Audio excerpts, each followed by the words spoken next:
Bonjour à tous, on se retrouve aujourd'hui pour une vidéo spéciale Real Techniques, spéciale pinceau parce que vous m'avez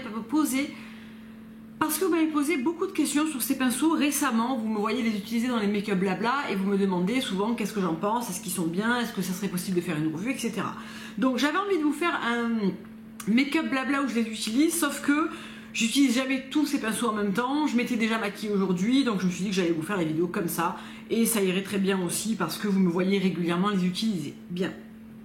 Je viens de vous filmer une vidéo où je vous ai swatché les 5 nouveaux lip liners de chez 100% Pur, dont ce dernier qui a été un coup de cœur. Alors là, je l'ai topé avec un petit peu de gloss de chez Fit Glow, le Nudie, mais c'est la couleur Chai et je la trouve vraiment magnifique. Voilà.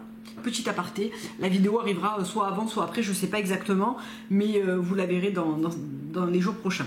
Donc cette marque Real Techniques, je la connais depuis pas mal de temps, je l'avais acheté il y a très longtemps sur ailleurs, mon premier kit qui était le kit où il y avait le buffing brush dont les sœurs Pixie Woo se servaient tout le temps, j'étais fan de leur chaîne. Et j'avais acheté ce kit et j'avais trouvé quand même le kit pas mal, mais entre temps il y a quand même des nouveautés qui sont sorties qui sont quand même mieux que les tout premiers, bien que celui-là a peut-être 8 ans et franchement il est dans super état quoi. Il est toujours aussi doux, enfin vraiment, je les trouve vraiment bien. Alors, j'ai des tops et j'ai des flops. J'ai pas gardé beaucoup de flops, mais j'en ai deux là par exemple qui sont assez des bons flops on va dire.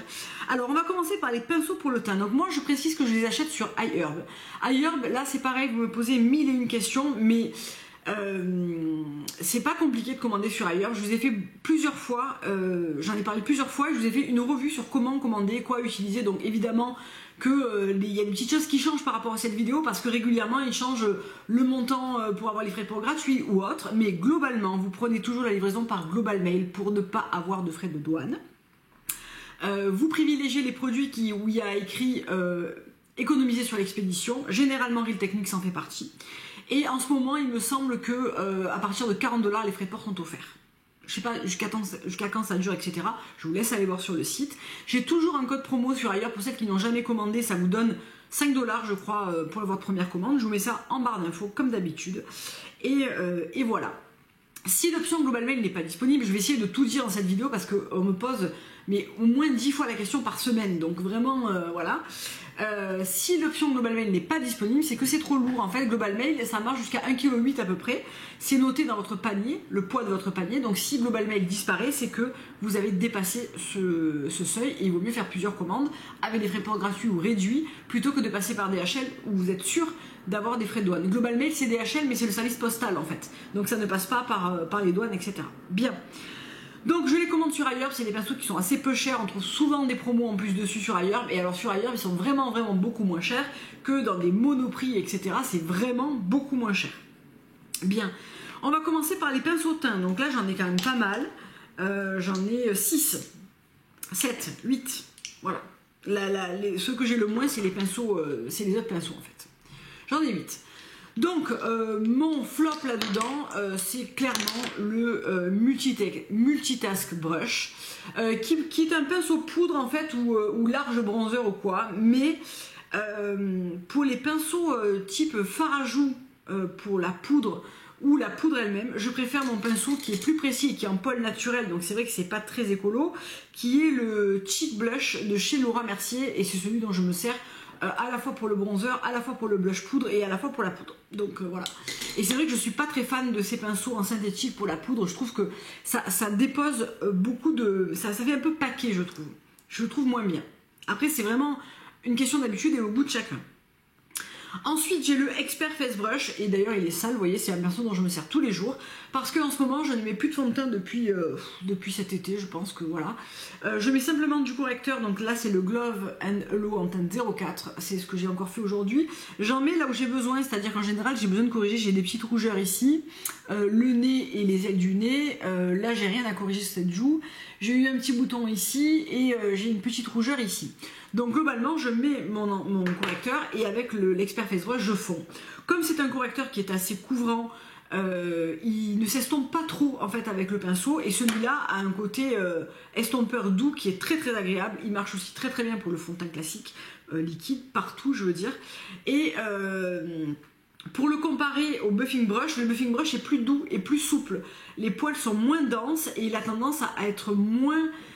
il garde plus de couvrance, je pense. Il est moins... ouais, il est plus doux. Voilà, il est plus doux. J'ai tendance à préférer l'expert au buffing. Je trouve que celui-là estompe mieux et fait un effet plus naturel. Celui-là fait un petit peu plus de couvrance. J'aime peut-être un petit peu moins. Ensuite, vous avez deux autres pinceaux à fond de teint que j'apprécie pas énormément, sauf pour appliquer un fond de teint crème du type le Carvice. Les fois où j'ai appliqué mon fond de teint Carvice, je l'ai appliqué avec celui-là. Vous avez des vidéos qui sont disponibles. Celui-là permet d'aller dans les détails et donc vraiment de venir faire un correcteur assez appuyé comme font les américaines par exemple, venir travailler les ailes du nez, les petits détails, et celui-là permet d'en appliquer d'une manière plus importante et plus large. Je trouve qu'il correspond bien à des fonds de teint crème, un peu moins à des fonds de teint liquides où il va tendance à faire un petit peu des marques. Je trouve que c'est mieux pour du fond de teint compact. Voilà pour les questions fond de teint. Pour l'anti-cerne, mon préféré reste quand même le Expert Concealer Brush, donc qui est un pinceau comme ça qui permet de vraiment bien venir estomper dans le coin interne et ensuite sous son œil son anti-cerne. Je trouve qu'il fonctionne très très bien. Je fais aussi également en général le contour, enfin vraiment les narines, le contour de la bouche s'il est un petit peu rouge avant de maquiller, etc. C'est un pinceau que j'aime énormément pour ça. Très facile à utiliser et il garde vraiment la bonne couvrance en fait avec votre correcteur ou votre anti-cerne. Moi en général j'utilise des anti-cernes de crème type le RMS, le Fit Glow, etc. Donc ça marche très très bien avec ça.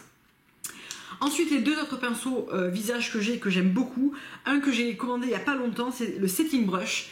Donc il permet soit de venir faire des retouches de poudre à des endroits bien précis, mais surtout à venir poser son highlight. Je trouve parfait pour ça.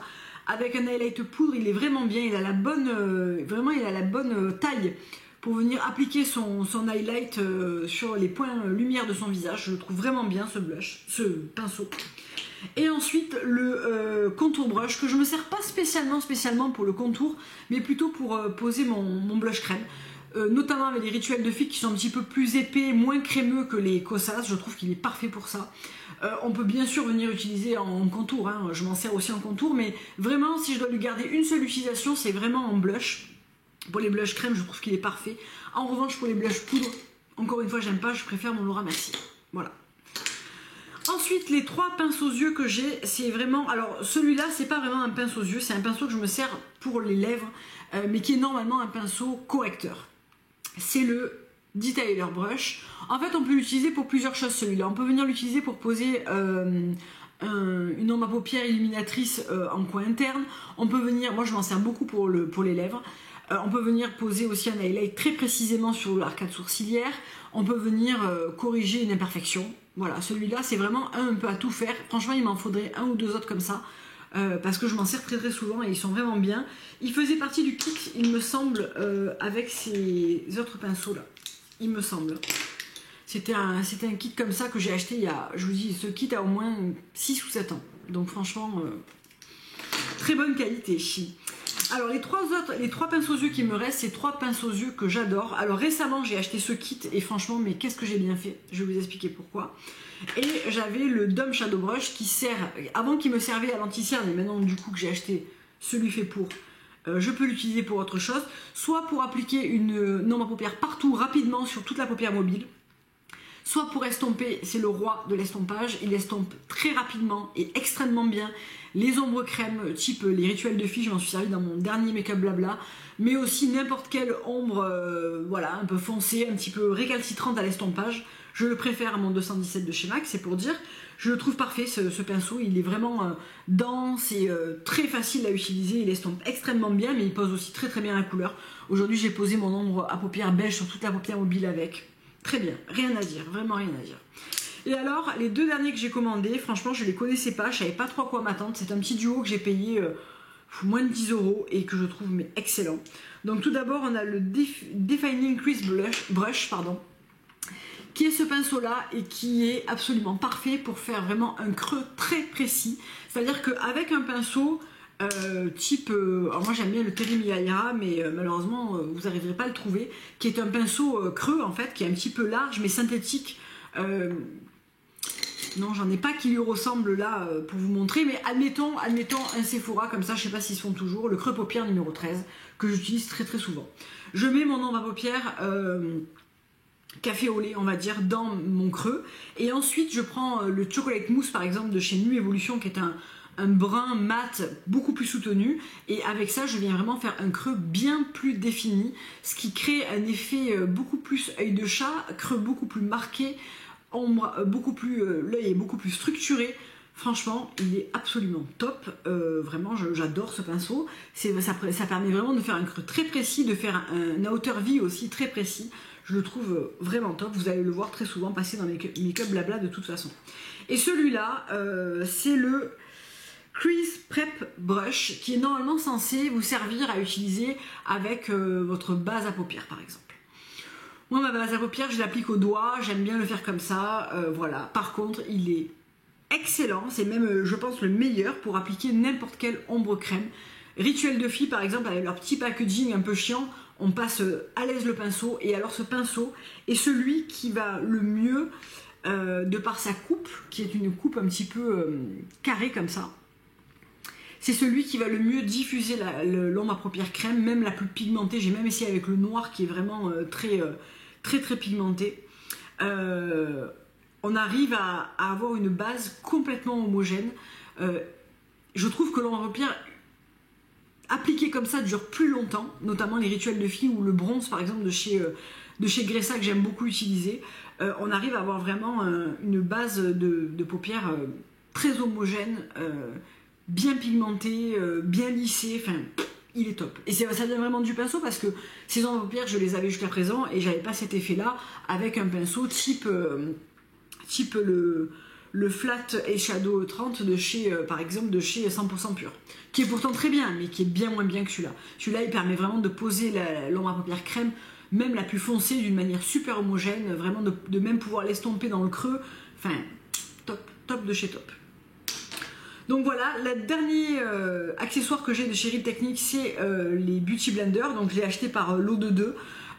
Très bon Beauty Blender, je trouve qu'en texture il me plaît mieux que le Beauty Blender le vrai. Par contre je trouve qu'il s'abîme plus vite. Ça fait, je sais pas combien de temps ça fait de temps que j'utilise, ça fait pas très longtemps. Et vous voyez, il est quand même craquelé à plein d'endroits. Alors ça m'empêche pas de l'utiliser, désolé il est sale parce que je l'ai utilisé aujourd'hui, mais vous voyez, il est plein de coups, peut-être d'ongles ou je sais pas. Par contre la texture est vraiment agréable. Pour celles qui pratiquent un contour plus appuyé, le côté plat permet vraiment de venir faire les mâchoires comme on fait actuellement, etc. Moi je ne le fais pas, mais je pense que c'est une éponge qui est bien foutue en termes de coupe et de matière. Elle s'abîme plus vite, mais elle est bien moins chère puisque j'ai payé le lot de 8,50 €, quelque chose comme ça. Donc je continuerai à acheter celle-là parce que je les trouve vraiment bien.